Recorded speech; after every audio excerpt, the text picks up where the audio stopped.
الرحمن الرحيم حامدا ومصليا ومسلما أما بعد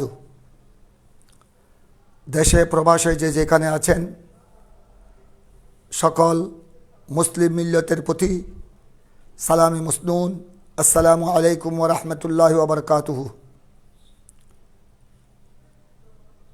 অত্যন্ত আপনাদের নিয়ে আমিও মর্মাহত। কিছুক্ষণ আগে ভিত্তিহীন মিথ্যা একটি ভিডিও বার্তা দেখে বড় ভারাক্রান্ত হৃদয় নিয়ে আপনাদের খেদমতে হাজির হলাম। কিছুক্ষণ আগে ভিডিও বার্তাতে দেখলাম এক ব্যক্তি আঞ্জুমানে রহমানিয়া আহমদিয়া সুন্নিয়া ট্রাস্ট কর্তৃক পরিচালনাধীন বাংলাদেশের চট্টগ্রামের বৃহত্তর দ্বীনি প্রতিষ্ঠান মারকাজে আহলে সুন্নাত জামে আহমদিয়া সুন্নিয়া কামিল মাদ্রাসা নিয়ে যে ভিত্তিহীন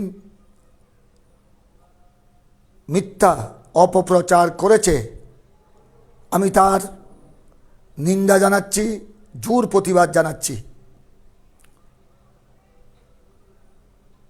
একজন আলেম তো দূরের কথা, একজন সাধারণ মুসলমানও এরকম জঘন্যতম মিথ্যাচার করতে পারে না। গতকাল শহীদ মৌলানা রইসউদ্দিনের খুনিদের বিচারের দাবিতে কর্মসূচি পালন করার সময় আইন শৃঙ্খলা বাহিনী আন্দোলনকারীদের সাথে তাদের যে তর্ক হয়েছে, বাকতর্ক হয়েছে, আইন শৃঙ্খলা বাহিনী নাকি চট্টগ্রাম জামে আহমদিয়া সুন্নিয়ার প্রতিটি রুমে রুমে তল্লাশি চালিয়েছে, অনেক অস্ত্র ভান্ডার তারা পেয়েছে। এটা সম্পূর্ণ ডাহা মিথ্যা, ভিত্তিহীন অপপ্রচার। যার কাছে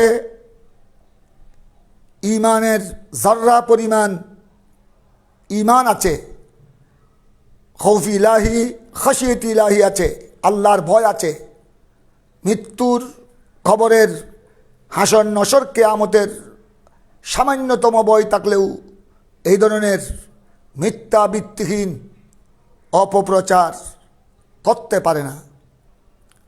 আমি মনে করি এই অপপ্রচার, ভিত্তিহীন মিথ্যা তথ্য ভিডিও বার্তার মাধ্যমে যে দিয়েছে, তাদের আসল স্বরূপ জাতির সামনে উন্মোচন করেছে। তাদের আদর্শ, তাদের রাজনীতি, তাদের নিয়মনীতি, তাদের কালচার, এটাই তারা জাতির সামনে প্রকাশ করেছে। কোরআনে পাকের মধ্যে ইরশাদ হয়েছে, আলা লানতুল্লাহি আলা যালিমিন, সাবধান জালেমদের উপর, সীমা লঙ্ঘনকারীদের উপর আল্লাহর লানত, অভিশাপ। অন্য আয়াতে রয়েছে ফানাজআল আন লানাতাল্লাহি আলাল কাযিবিন, অর্থাৎ লানাতাল্লাহি আলাল কাযিবিন, মিথ্যুকদের উপর আল্লাহর লানত, আল্লাহর অভিশাপ। আমরা আল্লাহর অভিশাপ থেকে আল্লাহর দরবারে পানা চাই, মৃত্যুকদের থেকে আল্লাহর কাছে পানা চাই, জালেম সীমালঙ্ঘনকারীদের থেকে আমরা আল্লাহর দরবারে পানা চাই। গুস্তাখানে রসুল, গুস্তাখানে আউলিয়া ইকরাম, খোদাদ্রোহী, নবীদ্রোহী, অলি বিদ্বেষী মুনাফিকদের ষড়যন্ত্র চক্রান্ত থেকে, তাদের মিথ্যা অপবাদ থেকে আল্লাহর দরবারে পানা চায়। এটা মুসলিম জাতির জন্য অত্যন্ত কলঙ্কময় অধ্যায়। যারা ইসলামের কথা বলে, ইসলামের দোহাই দিয়ে জাতির সামনে একজন মুত্তকি খোদাবিরু প্রচার করছে সদা সর্বদাই, এবং ইসলামী শাসন ব্যবস্থা কায়েমের জন্য জোর আন্দোলন চালিয়ে যাচ্ছে, এদের মুখ দিয়ে এরকম মিথ্যা তথ্য, এরকম মিথ্যা অপপ্রচার সত্যই জাতির জন্য দুঃখজনক। অথচ আমি তো আপনারা জানেন 2022 ইংরেজিতে অবসরে এসেছি, তারপরও কামিল জামে আহমদিয়া সুন্নিয়া কামিল হাদিস ফিক তফসিরের আমার স্নেহের ছাত্রদের অনুরোধে সপ্তাহে সোমবার শুধু একদিন মাগরিবের নামাজের পর জামে আহমদিয়া সুন্নিয়া সংলগ্ন আলমগীর খানেকা শরীফে সহিহ বুখারী শরীফের দরসে সামান্য খেদমতে ছাত্রদের সোহবতে বসার চেষ্টা করি। গতকাল মাগরিবের পরে জামেয়া সংলগ্ন আলমগীর খানেকা শরীফের দ্বিতীয় তলায় সহিহ বুখারী শরীফের দরসে উপস্থিত ছিলাম। সেখানে অন্তত 70-80 জন ছাত্র, কামিল হাদিস ফিক তফসিরের ছাত্র উপস্থিত ছিল। তাদের জুবান থেকে আমি যা শুনলাম যে আইন শৃঙ্খলা বাহিনী তারা রেল লাইন পর্যন্ত, জামিয়ার পশ্চিম পার্শ্বস্থ রেল লাইন পর্যন্ত তারা জনগণের শান্তি শৃঙ্খলা বজায় রাখার জন্যে তারা দায়িত্ব পালন করেছেন। আন্দোলনকারীদেরকে সরানোর চেষ্টা করেছেন মাত্র, এটা তাদের উপর পরম দায়িত্ব। কিন্তু এভাবে অথচ তারা আইন শৃঙ্খলা বাহিনী, পুলিশ বা সামরিক কেউ গতকাল জামে আহমদিয়া সুন্নিয়ার গেট পর্যন্ত আসে নাই। ভিতরে তাল্লাশি করা, প্রত্যেক রুমে রুমে তাল্লাশি করে অস্ত্রের সন্ধান পাওয়া, এটা তো বড় মারাত্মক জঘন্যতম মিথ্যা কথা। অথচ গতকাল কোনো পুলিশ, কোনো সামরিক, আইন শৃঙ্খলা বাহিনীর কোনো সদস্য জামেয়ার গেটের ভিতরেও প্রবেশ করেন নাই। তাই এত বড় একটি জঘন্যতম মিথ্যা অপপ্রচারের আমি জোর প্রতিবাদ জানাই। আমি একজন নগণ্য আপনাদের খাদেম হিসেবে চট্টগ্রাম জামে আহমদিয়া সুন্নিয়ার এককালীন ছাত্র ছিলাম 1974 থেকে 1981 পর্যন্ত। 1981 পর থেকে 2022 পর্যন্ত শিক্ষকতা এবং অধ্যক্ষের দায়িত্বে ছিলাম। এখন অবসরে রয়েছি। সত্যকে জাতির সামনে তুলে ধরা এটা একটি বড় আমানত, এটা বড় ইমানি দায়িত্ব। তাই আমার ইমানি দায়িত্বের খাতিরে আপনাদের সামনে সত্য তথ্য উপস্থাপন করছি। আপনারা অনেকেই সাক্ষী, অনেকেই অবগত আছেন যে গতকাল আইন শৃঙ্খলা বাহিনী জামে আহমদিয়া সুন্নিয়ার ভিতরে প্রবেশও করেন নাই।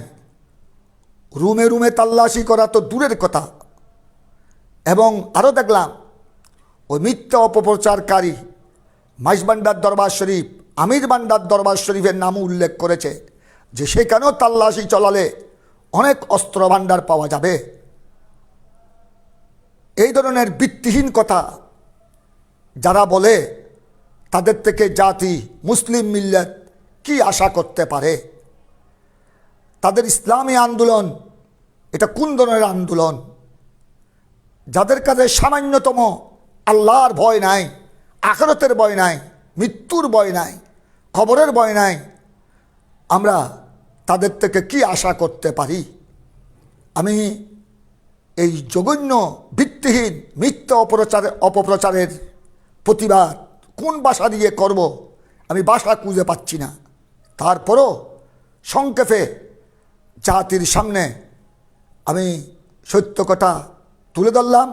আশা করি আপনারাও যারা বিবেকবান, যারা আল্লাহওয়ালা, আল্লাহর প্রতি পরিপূর্ণ বিশ্বাস যার রয়েছে, রসুল পাক সাল্লাল্লাহু আলাইহি সাল্লামের প্রতি, কোরআন সুন্নাহর প্রতি, ইজমা কিয়াসের প্রতি, আউলিয়া ইকরামের, সাহাবা ইকরাম, তাবেঈন, তবে তাবেঈনের মতাদর্শের প্রতি যাদের আন্তরিকতা রয়েছে, যাদের শ্রদ্ধা রয়েছে, আমি প্রত্যেক ঈমানদারের প্রতি আহ্বান জানাবো, আপনারা যেটা সত্য বার্তা, যেটা সত্যনিষ্ঠ আসল কথা জাতির সামনে আশা করি তুলে ধরবেন এবং মিথ্যা অপপ্রচারের জোর প্রতিবাদ করবেন। সকলের প্রতি ধন্যবাদ। কুল জা আল হক ওয়া যাহাকাল বাতিল ইন্নাল বাতিলা কানা যাহুকা। সাদাকাল্লাহু মাওলানাল আযীম ওয়া বাল্লাগানা রাসূলুহুন নবিয়্যুল কারীম। কোরআনে পাকের মধ্যে রব্বুল আলামিন ইরশাদ করেছেন, হে আমার প্রিয় রসুল, হে আমার প্রিয় হাবিব সাল্লাল্লাহু আলাইহি ওয়াসাল্লাম, আপনি বিশ্ববাসীকে বলুন, সত্য এসেছে, বাতিল মিটে গেছে, নিশ্চয় বাতিল মিটতে থাকবে। সুতরাং আমি সমগ্র মুসলিম মিল্লাতের প্রতি আমি আহ্বান জানাবো, আপনারা সত্যের পক্ষে থাকবেন, মিথ্যাকে প্রতিরোধ করবেন। সবাইকে ধন্যবাদ। আল্লাহ তবারক ওয়া তাআলা ইসলাম বিদ্বেষী অপশক্তি যত রয়েছে, কাফের, মুশরিক, নাস্তিক এবং মুনাফিক, গুস্তাখান রসুল, গুস্তাখান আউলিয়া ইকরাম, খোদাদ্রোহী, নবীদ্রোহী, বিদ্বেষী অপশক্তি মুনাফিকদের আক্রান্ত শত্রু থেকে মুসলিম মিল্লাতকে, আমাদের প্রিয় মাতৃভূমি বাংলাদেশে, আমাদের দেশবাসীকে আল্লাহ যেন হেফাজত করেন, রক্ষা করেন। আল্লাহর দরবারে অত্যন্ত বিনয়ের সাথে এই ফরিয়াদটি প্রার্থনা করছি। ধন্যবাদ সবাইকে। আসসালামু আলাইকুম ওয়া রাহমাতুল্লাহি ওয়া বারাকাতুহু।